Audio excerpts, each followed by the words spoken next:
Bonjour à tous, heureux de vous retrouver sur le plateau de Vitamine B, un lieu où on échange sur la Bible, sur la foi. Mon invité du jour, c'est Sandrine Ray. Bonjour Sandrine. Bonjour Sylvain. Tu te portes bien? Très bien, ouais, en forme. Quelle est ton activité principale pour ceux qui ne te connaissent pas? Ok, alors moi c'est Sandrine Ray et puis je suis aumônière pour les sportifs. Je travaille avec l'organisation internationale Athletes in Action. Ouais. Les sportifs ont besoin d'une aumônière. Exactement. On croit qu'ils ont tout, ils sont forts, ils ont la gloire et tout, mais en fait, derrière le rideau, il y a beaucoup de choses difficiles qui se passent et ils sont souvent très isolés. Donc, ils ont besoin aussi de soutien de la part d'aumôniers et d'aumônières. Ouais. Alors, comment tu rentres en contact avec eux? Tu te présentes, tu vas droit? Alors, c'est un petit milieu, un milieu assez fermé, donc c'est beaucoup par la présence et puis ensuite le bouche à oreille fait beaucoup. Ouais.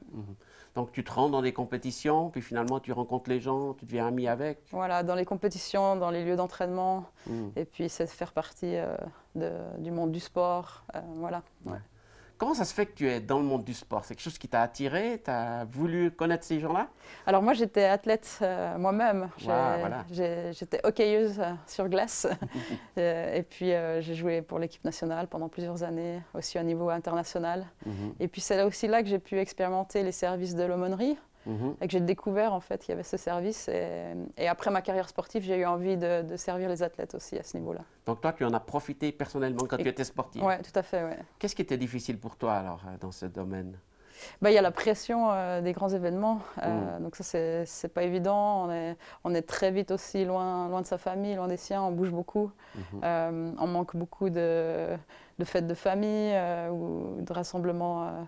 D'être avec ses amis, donc on est isolé, on est souvent loin, très loin, et puis ça fait du bien d'avoir des gens avec qui on peut échanger, des gens avec qui prier, ça a vraiment fait une différence pour moi. Ouais. Est-ce que tu étais déjà dans la foi, tu croyais en Dieu? Oui, alors oui, j'ai découvert Dieu dans le monde du sport à l'âge de 17 ans. Étonnant. Ouais. Comment ça s'est passé pour toi? Alors, c'était à la sortie d'un match très important pour moi. J'avais 17 ans et on jouait le match de la qualification pour les Jeux Olympiques. Wow. Donc, une année avant les Jeux Olympiques, on participe à un tournoi et on voulait absolument se qualifier pour les Jeux Olympiques. Et puis, on a loupé la qualification pour un but. Wow. Et moi, j'étais détruite après ce match-là parce que c'était, en plus, à 17 ans, on met tout notre cœur, toute notre vie là-dedans. Oui. Et puis, je suis sortie du match, j'ai crié à Dieu. J'ai eu un cri à Dieu parce que j'avais l'impression d'avoir tout perdu, d'avoir tout foiré, comme je dis. Et puis, j'ai crié à Dieu, j'ai dit, ben voilà, moi, je suis allée au bout de ce que je pouvais faire et puis j'ai loupé. Prends ma vie, fais ce que tu veux avec. Et directement, j'ai été remplie d'une paix que j'avais jamais ressentie auparavant. Wow. Une paix incroyable qui m'a envahie. J'ai été remplie d'amour aussi. Et ça a vraiment changé ma vie. Ouais. Dieu est venu dans ton vestiaire? Alors c'était à l'extérieur de la patinoire, mais ouais, c'était juste après le match. Ouais. Incroyable. Et puis tu as gardé cette foi depuis ce jour-là? Exactement. Ouais. Depuis ce jour-là, je dis je suis plus seule. Quoi. Je chemine avec Dieu depuis ce jour-là. Ouais. Et puis l'histoire sportive, elle a quand même été meilleure après, ou il n'y a eu que des échecs? Ah bah pour moi, ce jour-là, j'avais reçu la vie éternelle. Donc j'avais manqué la qualification, à la place j'ai reçu la vie éternelle. C'était un bon deal. Ouais. Mais donc je pensais jamais pouvoir revivre une qualification des Jeux. Mais 4 ans plus tard, on a eu une deuxième chance. On s'est qualifié pour les Jeux Olympiques. Et puis j'ai pu vivre mon rêve de participer aux Jeux 4 ans plus tard. Donc c'était incroyable pour moi. Ouais. C'était un rêve d'enfant, en fait? Exactement, ouais. J'ai rêvé de ça quand j'avais 8 ans, alors que c'était impossible. Le hockey sur glace féminin, c'était pas encore une discipline olympique. Wow. Et ouais, c'était un rêve impossible qui est devenu réalité. Dieu a changé les règles pour toi. Exactement. Je dis toujours, tant que je suivais le rêve, ça n'a pas marché. Puis quand j'ai commencé à suivre l'auteur du rêve, les choses ont changé. Même si c'est jamais sûr, on suit Dieu, ça ne veut pas dire que tout ira bien. Ou que, je dis toujours, c'est pas une assurance tout risque. Oui. C'est pas dit qu'on pourra vivre ses rêves, mais au moins l'auteur du rêve, il sait où nous a amenés. Parce que je pense qu'avec les sportifs, il y en a beaucoup qui ont aussi des désillusions, et puis tu peux les aider avec ton histoire, j'imagine. Exactement, beaucoup des blessures graves parfois aussi, des arrêts nets de carrière inattendus. Et c'est tout des périodes très douloureuses à traverser. Ouais. Pourtant, tu n'es pas engagé par les clubs, mais les athlètes, ils t'acceptent quand même facilement dans leur entourage? Alors ça dépend, des fois on est engagé par des clubs, des fois Ah pas. oui, d'accord. Mais oui, alors les athlètes sont contents d'avoir des personnes avec qui ils peuvent être des êtres humains. Je dis toujours, l'aumônerie finalement c'est offrir un espace aux athlètes pour être des êtres humains. Et ça, ils ont peu d'endroits comme ça. Donc ils sont très reconnaissants en général. Parce que tu ne viens pas comme un manager ou comme un agent de joueur Exactement. pour faire des contrats. On est souvent les seules personnes qui ne demandent rien aux athlètes. Parce que des fois, même les familles et les amis ont des intérêts. Ouais. Ouais, c'est ça. Et puis alors, la Bible est devenue un livre important pour toi à partir de ce jour? Ah, essentiel, oui, essentiel. C'était vraiment la Bible. Et puis, il y a plein de choses que je ne comprenais pas. Malheureusement, en étant sportif de haut niveau, on n'a pas la possibilité souvent d'aller à l'église. On est souvent loin les week-ends pour des tournois. On part à l'étranger. Donc, j'étais souvent seule avec ma Bible. Et alors, je questionnais Dieu. Je disais, qu'est-ce que ça veut dire? Et puis ensuite, je vivais quelque chose dans le sport qui m'aidait à comprendre. Et puis, je cheminais comme ça. Alors, tu as choisi un verset à partager avec nous. C'est quelle référence? Oui. Alors, c'est dans mon chapitre préféré de la Bible, c'est Romains 8, et c'est le verset 37. Alors, je vais le lire. Mais dans tout ce qui nous arrive, nous sommes les grands vainqueurs par celui qui nous a aimés. Alors, ça, c'est un verset pour les sportifs. Exactement. Les vainqueurs. Oui, les vainqueurs. Mais dans ce verset, ce qui est étonnant, il y a plusieurs choses qui sont étonnantes. Dans cette version, c'est les grands vainqueurs. Dans d'autres versions, c'est plus que vainqueurs. Et vainqueur, on sait ce que c'est en sport. La plupart des sportifs qui sont à haut niveau, ils ont déjà gagné, ils savent ce que c'est le goût de la victoire. Donc on sait ce que c'est être vainqueur.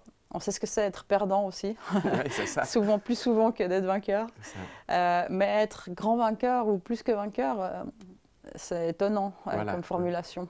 Ça n'existe pas dans le sport. Voilà, c'est un titre qui n'existe pas, être plus que vainqueur ou être grand vainqueur.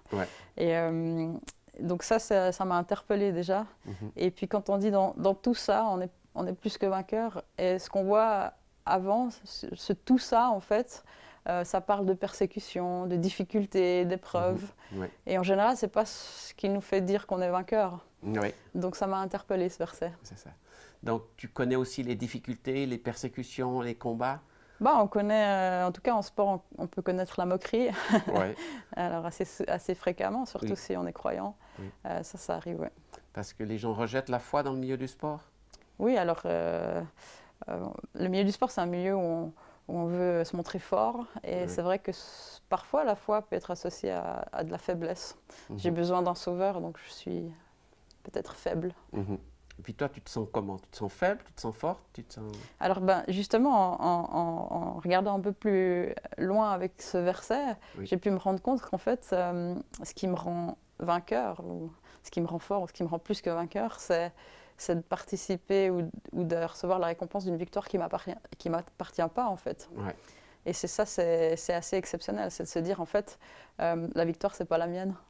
Et ça m'a beaucoup soulagée dans ma vie de sportive, mais dans ma vie en général, de me dire en fait j'ai rien à prouver. Parce que moi je suis pas vainqueur et j'ai pas besoin de l'être en fait. Parce que Jésus c'est le vainqueur en fait, il a remporté la victoire à la croix, la victoire ultime sur la mort. Et puis, dans un amour extrême que je n'arrive pas à comprendre, en tant qu'athlète, je n'arrive pas à comprendre ça, mais il a décidé de partager sa récompense avec nous. Et puis, ça me rend en fait plus que vainqueur parce que j'ai pas une récompense pour une victoire qui ne m'appartient pas en fait. Puis tu sens que ce message, il est accepté avec les gens que tu rencontres dans ton travail? Alors, c'est dur à accepter parce que ça veut dire que c'est d'accepter un prix immérité, en fait. Et ça va à l'encontre de tout ce qu'on apprend dans le sport. Donc, je pense que c'est une des notions les plus difficiles à comprendre en tant que sportif, de recevoir un amour inconditionnel, un amour éternel, sans le mériter. Vraiment, sans avoir rien fait. C'est ça. Ou pire encore, en étant pêcheur. et en fait, c'est pourtant ce qui est tellement libérateur. Parce que ça nous enlève toute cette pression de devoir absolument gagner ou de devoir absolument prouver ou de devoir mériter l'amour des autres, en fait. Mais ça ne veut pas dire qu'un chrétien qui accepte ce message, il va perdre toutes ses courses. ou tous ces combats? Alors ça veut pas dire non plus qu'il accepte le message, qu'il va gagner tous ses courses, tous ses combats. Ouais. Mais c'est un message libérateur. Ouais, ouais. Parce que moi, ça m'a montré, en fait, c'est vraiment ça qui m'a libérée dans le sport. Le verset qui est après, donc je suis plus que vainqueur par celui qui m'a aimé. Oui. Et cet amour ne me quitte jamais. C'est les versets suivants. Hein. J'ai la certitude que rien ne pourra jamais me séparer de son amour. Oui, oui. Et ça a vraiment fait la différence dans ma vie parce que j'avais plus peur. À partir du moment où j'ai pu saisir cette vérité-là, Oui. La peur de perdre m'a quitté, en fait. Tu penses que ça t'a aidé pour ta deuxième étape où justement là, vous avez gagné, vous avez été qualifié? Oui, parce que je suis partie sans avoir peur et sans que ça remette quoi que ce soit en question. Si on avait perdu à nouveau et si on n'avait pas été qualifié, ça n'aurait rien changé en fait. Ouais. Parce que le principal, l'amour de Dieu, aurait toujours été là en fait. Ouais. Donc tu as accompli ton rêve, mais ce n'est pas ça qui t'a apporté le plus de joie finalement. Non. Ouais. Oui, la vraie joie, ce qui m'a apporté le plus de joie en participant aux Jeux Olympiques, c'est d'avoir pu le faire avec Dieu, en fait. D'avoir partagé ça avec lui. Et quand j'étais dans le stade de la cérémonie d'ouverture des Jeux, j'avais le cœur rempli de reconnaissance. Mais merci Seigneur, parce qu'il a été là tout le long du chemin. Et il était là dans les moments les plus durs. Et puis il était là dans cette victoire que j'ai pu partager avec lui, en fait.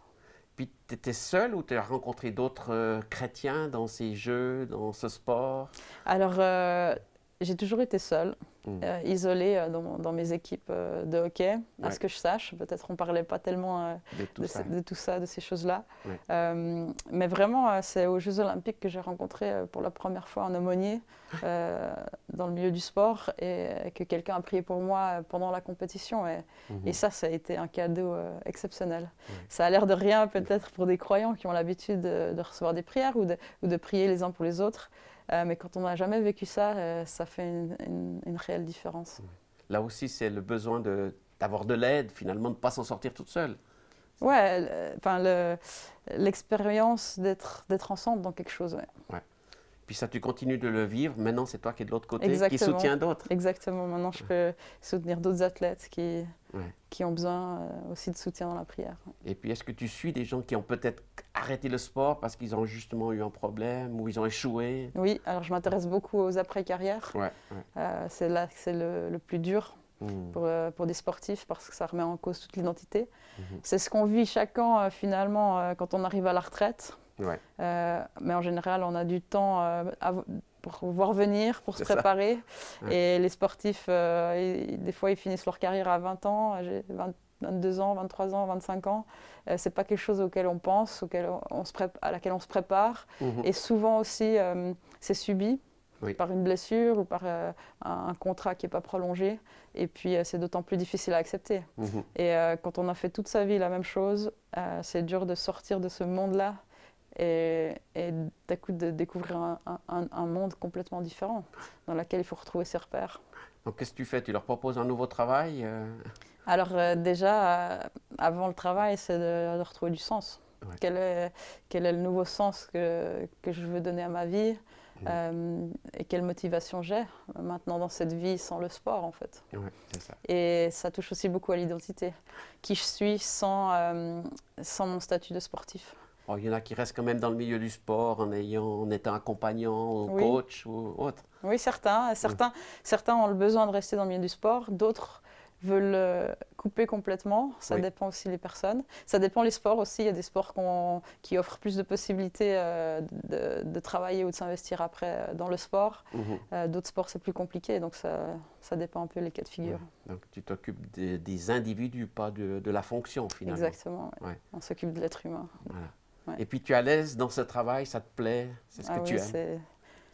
C'est une chance de se lever le matin. Avant, je travaille dans la finance, alors ça me change. Je ne suis plus dans les chiffres, je suis avec les gens et puis c'est riche. Alors voilà, c'est prenant différemment parce que c'est des personnes, des vécus. On fait souvent appel à nous dans des moments difficiles, dans des crises où il y a de la souffrance, donc c'est pas toujours évident, mais c'est riche, c'est très riche et ça me procure beaucoup de plaisir. Merci beaucoup pour cet échange. Merci à vous. On espère que beaucoup ont été encouragés par tout ce que tu nous as partagé. Merci. Donc, on aimerait vous dire aussi, pour vous, peut-être que vous cherchez un sens à votre vie, à votre activité ou à votre sport, eh bien, vous pouvez le trouver dans la foi et la Bible est un livre qui peut vous inspirer et vous diriger et vous allez trouver des réponses. Au plaisir de vous retrouver sur ce plateau de Vitamine B.